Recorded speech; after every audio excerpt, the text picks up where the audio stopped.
Good morning and welcome back to AM Break. Still here at the Edison and still talking about our children.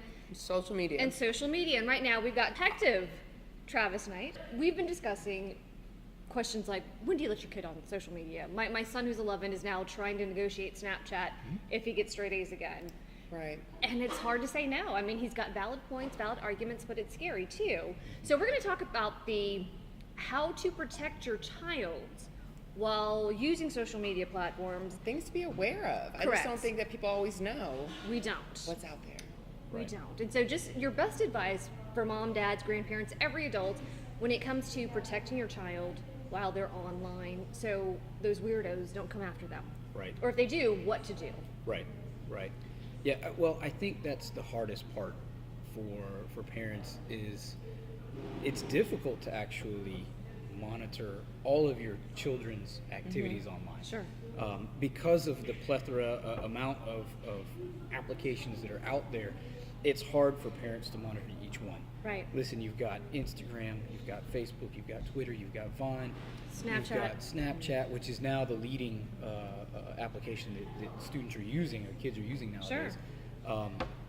But you also have applications like Musical.ly. You ever heard of that? My kid loves but it. You know what? I issue bring that up because the woman does karaoke, but she's connected to all these people. And they I can didn't think actually about that. chat through Musical.ly. And Correct. so Oh, we have had cases where and especially in our schools where they have been void of Snapchat and Instagram, and they're communicating through Musical.ly, and that's Instead. how I they're didn't think either about bullying that. one Yeah. another or and even the predators that want to go after these kids. Right. They're becoming more and more savvy as to what the kids are using because guess what? They do the research just like we do. Right. And so they see these applications that these kids are getting on and they say, okay, well, if I can create an account, and it's not that hard to pretend to be a 13-year-old child. Right. So they'll create the account, befriend the child based on whatever other information they've gleaned from other applications they've seen the child using. Right. Then they start targeting that particular child on that application, and then they move on and on and on. Well then, what is your recommendation? Do we look at You the know- phone every hour? I mean, what do we do? So this whole thing freaks me out. Honestly, Yeah. From it's your scary. experience, I mean, you Well, have two children. I do. right? I do. mean, I've got a 6-year-old son and a 12-year-old daughter. I can tell you, my son doesn't know anything about social media. Sure. He's too young.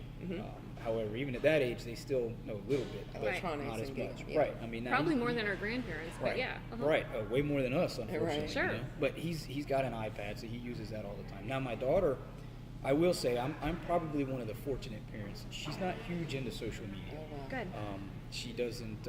She uses her phone a lot. She uses her computer a lot. But I don't see a lot of social media applications on her stuff. Now, Sure.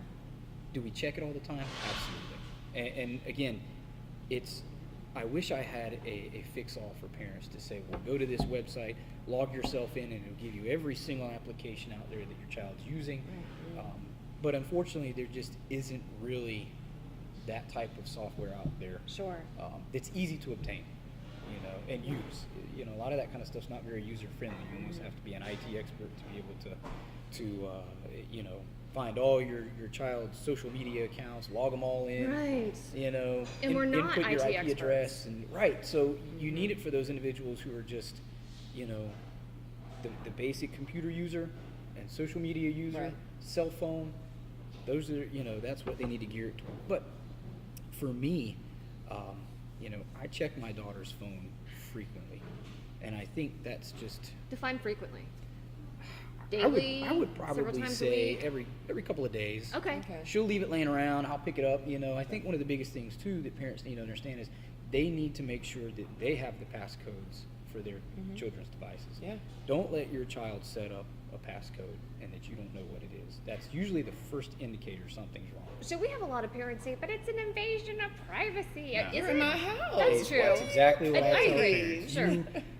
They are under your roof, and even after 18, yeah. if they're still under your roof, their privacy is But limited. y'all, Right. but that's like in So- our day, it was like someone calls the house. Yeah, Right. well, who is it? Like Right. I don't, I mean, but Right. now. Well, and it's hard to equate what we experienced Oh gosh, to what totally they different. Oh, experienced. their Completely landscape, different. yeah. Because when I was young, you took the phone with a cord on it, Right. and you went and hid behind the counter and talked to your girlfriend. Or Call with your waiting brother. was a new You thing. know. I know, Remember caller call ID waiting? was Caller such a ID, big deal. And then when text messaging finally did Oh, come right. out, after the analog phones, they had text messaging at 10 cent a message. Right. So we didn't have Don't these don't issues. text me. It's too expensive. Right. We didn't have these issues. Now you've got such a large amount of internet Communication. traffic and communication out there. Right. It's Emails, so all of easy that. for these kids to communicate online with anybody.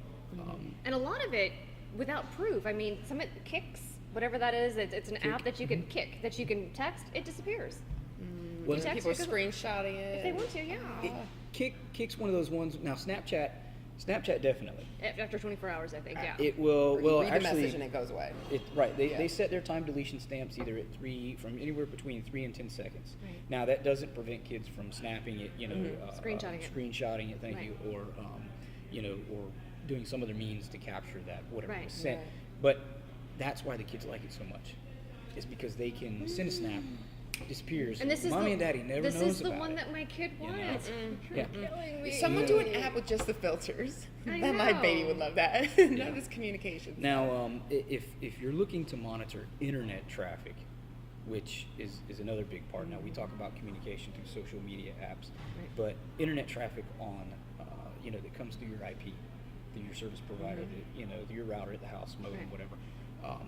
There is a program Cisco has that you can log into, but it's a great way to monitor the internet traffic that's coming through your router that your child's doing, and you can filter it, a lot of it. Oh, okay. So you can get on there and you can check boxes that you don't want to come through. Now, Sure. again, that's only a piece of the puzzle. Right.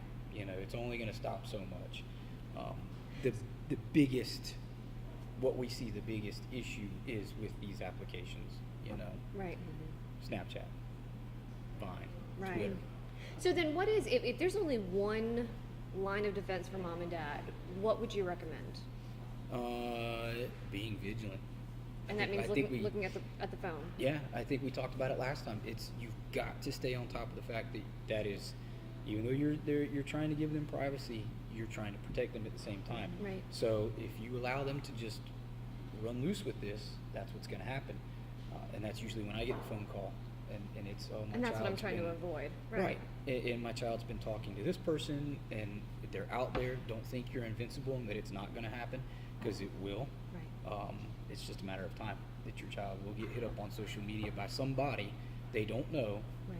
who likes them or who wants to try to victimize them. And so, So if something like that does happen, it's one of those weird crimes that you weren't expecting. Obviously, we call LCSO and report it. Yes. law enforcement. Okay. It doesn't matter whether it's a sheriff's office, TPD, federal government. It doesn't matter. We just need to know. Obviously, your local agencies like LCSO or TPD are going to be kind of your first line Sure. of of defense when it comes to making a phone call. But absolutely, if you notice anything like that on the phone, call us right away. We can always send a deputy out to at least check it. 9 times out of 10, I end up getting a phone call from the deputy saying, "Hey, this is what I have. Where do we go from here, or what do you think about this?" Sure. So usually what I do from there is I'll tell the parents, don't delete anything. Unfortunately, we're probably going to have to seize the phone, and then we'll have to do forensics on it to get, some of the data out of it. Right. Reach out to these service providers with legal process. And, Sure. that's the other thing. 'Cause These you could be kids- protecting other people. I mean, you just don't know who these kids. there's- I mean, usually it's not the first time. It's Oh, some yeah. predator or Oh, whatever Right. is coming in. I can Oh no. tell you, Yeah. Absolutely. a lot of our cases when we get them like that, they're not the only child that they have victimized. Absolutely not. Once we get Such a into wide it, net. right, and we dive into the case, we start seeing there's Other communication. kids across the country that Oh, they've had goodness. communication with, and Right. so now that's why these cases can just explode, and so you almost open that box and boom, here it comes, and that's okay. I would rather it come from the parent here, tell us what's going on. If we get hit like that, Sure. we can take somebody out, Perfect. take them off the street that's trying to victimize children regardless of where they are. Sure. So, but yeah, first thing, contact law enforcement, let us know. That way we can start looking into it and see what's going on. Great. We can look at the phone. The other biggest thing is to talk with the child, Sure. making sure that they haven't left, snuck out, met this individual, Right. That's why it's in today's age we have to be vigilant, you know, on what our kids are doing. You know?